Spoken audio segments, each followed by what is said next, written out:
ஜிம்கானா நீ ஃபேமிலியோட பாருங்கண்ணா. செட்டு ஹோஸ்ட் பேண்ட் ரெடி இப்ப கெஸ்டோட பரப்பண்ணா. நீ நல்லா இருக்கணுங்கிறதுக்காக தான் சரவணன் இப்படி ஒரு முடிவு எடுத்திருக்கான். அதான் நானே என் மனசை கல்லாக்கிட்டு இருக்கேன். தயவு செஞ்சு என் மேல பழி போடாதீங்க.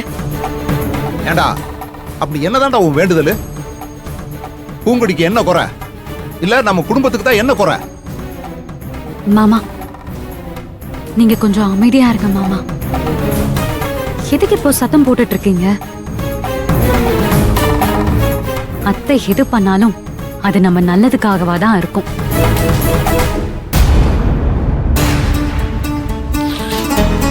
அத்தையே பாவம், நம்ம குடும்பம் நல்லா இருக்கணும், நாம நல்லா இருக்கணும்னு அவங்களே அவங்க மனச கல்லாக்கி நிக்கிறாங்க. நீங்க ஏன் மாமா அவங்கள குறை சொல்றீங்க? வேண்டுதலை சொன்னா பலிக்காதுன்னு சொல்லுவாங்க. அது எதுவா இருந்தாலும் நம்ம குடும்பம் நல்லதுக்காக தானே மாமா. அத்தை என்ன இந்த சாந்தி முகூர்த்தம் நிக்கணும்னா இப்படிலாம் பண்ண போறாங்க? இல்ல இதெல்லாம் கேட்டு சரவண மாலையோட நிக்கிறதுக்கு சரவண என்ன சின்ன குழந்தையா? சாமிக்கு மாலை போட்டா நாம அதை மதிக்கணும் மாமா. அது கடவுளே நம்ம வீட்டுக்குள்ள வந்த மாதிரி. அத்தை நீங்க சரியாதான் பண்ணிருக்கீங்க. நீங்க எந்த காரணத்துக்காக சரவணனுக்கு மாலை போட்டு கூட்டிட்டு வந்தீங்களோ கண்டிப்பா நீங்க நினைக்கிற மாதிரியே நான் நடந்துக்கிறேன் அத்தை. நடந்துதானேமா ஆகணும். என் புள்ள சாமியா வந்திருக்கான். இனிமேதான் நீ பார்த்து பக்குவமா நடந்துக்கணும். முதல்ல சுத்த பத்தமா இருக்கணும். அதுதான் ரொம்ப முக்கியம். சரிங்க அத்தை, நீங்க என்ன சொல்றீங்களோ அதே நான் செய்யறேன். வேற என்ன பண்ணணும் அத்தை? சாமி எழுந்துக்கிறதுக்கு முன்னாடியே நீ எழுந்திருச்சு குளிச்சிடணும். சாமியோட சேர்ந்து நீயும் பூஜை பண்ணணும். சாமி சாப்பிடறதுக்கு முன்னாடி யாரும் இந்த வீட்டுல சாப்பிடக்கூடாது. சாமி பக்கத்துல தெரியாம கூட நெருங்கி வந்து பேசிடக்கூடாது. சாமிய தொட்டு பேசக்கூடாது. இந்த பாருமா, இனிமே நீ எப்பயும் கூப்பிடுவிய சரவணா வாடா போடான்னு அப்படிலாம் கூப்பிடாம சாமின்னு சொல்லி மட்டும்தான் கூப்பிடணும். சரிங்க அத்தை, நீங்க என்ன சொல்றீங்களோ அதுபடியே பண்ணிடுறேன். என்னம்மா நீயும் இவனுக்கு ஏத்த மாதிரியே பேசுற? இன்னைக்கு உங்களுக்கு சாந்தி முகூர்த்தத்துக்கு ஏற்பாடு பண்ணி வச்சிருக்கும் போது இவனுக்கு இதெல்லாம் தேவையாமா? இப்பவே சாமிக்கு மாலை போடணும்னு என்ன அவசரம்?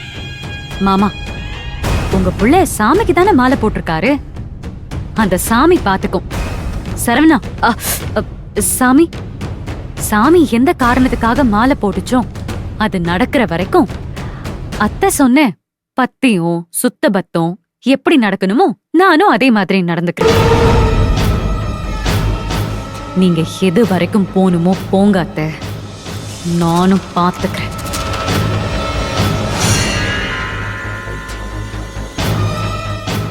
சாமி உள்ள போங்க, வாங்க.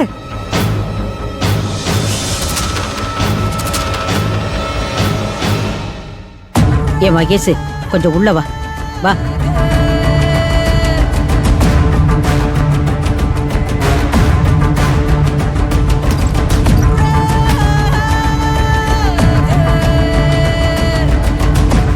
என்ன மகேஷ் பூங்குடி ரொம்ப பம்முறாள?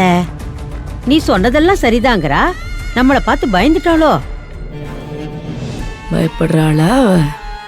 நம்மளோட அவ நல்லா நடிப்பான்னு நம்மள்கிட்டயே காமிச்சிட்டு போறா. எனக்கு என்னமோ அவ பயந்த மாதிரி தான் தெரியுது மகேஷ். அவளை அவ்வளோ ஈஸியா அடை போட்டுறாத. வந்ததுல இருந்தே நம்ம கிட்ட தோக்குற மாதிரியே இருந்துட்டு எல்லாத்துலயும் சாதிச்சுட்டு தானே இருக்கா. நம்ம தான் அவளை தப்பா நினைச்சுக்கிட்டு இருக்கோம். அவ தெளிவா தான் இருக்கா.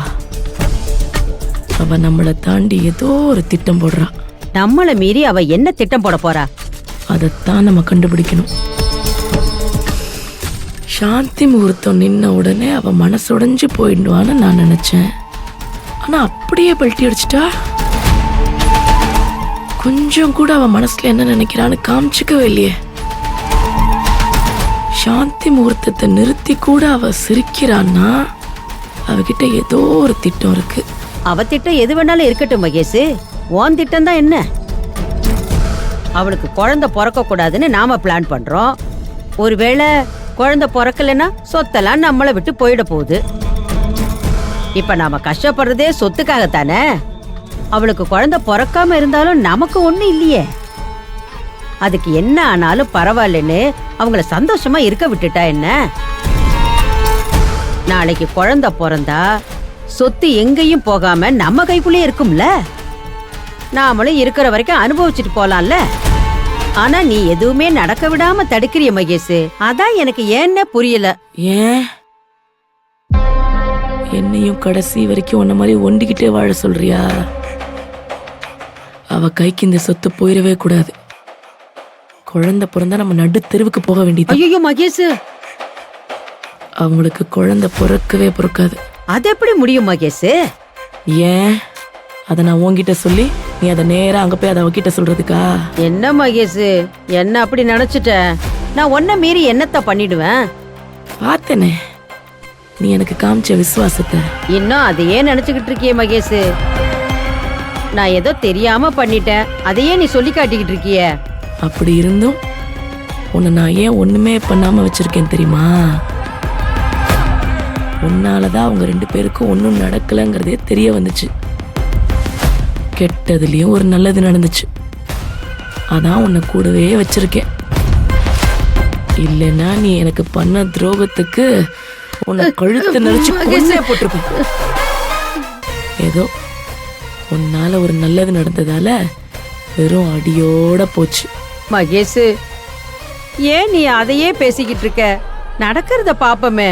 இல்ல நீ பிளான் என்னன்னு கேட்டியே, அதனால இதெல்லாம் சொல்ல வேண்டியதாயிடுச்சு.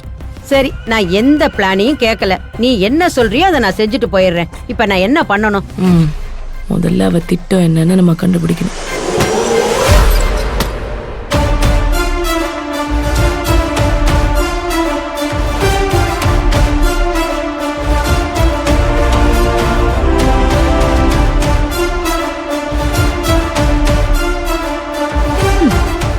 என்னை பத்தி என்னை விட ரொம்ப நல்லா புரிஞ்சு வச்சிருக்கிற ஒரே ஆள் நீங்க தான்.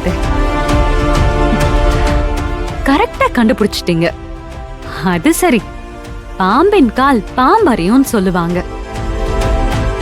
அதுலயும் நீங்க விஷ பாம்பு. தெரியாம இருப்பீங்களா? ஜாடிக்கேத்த மூடி மாதிரி மாமியாருக்கு ஏத்த மருமகளா நானும் உங்களை ரொம்ப நல்லாவே புரிஞ்சு வச்சிருக்கேன். நீங்க 8 அடி பாஞ்சா நான் 16 அடி பாய்வன். நான் இந்த வீட்டுக்குள்ள வந்து கொஞ்ச நாள் தான் ஆகுது.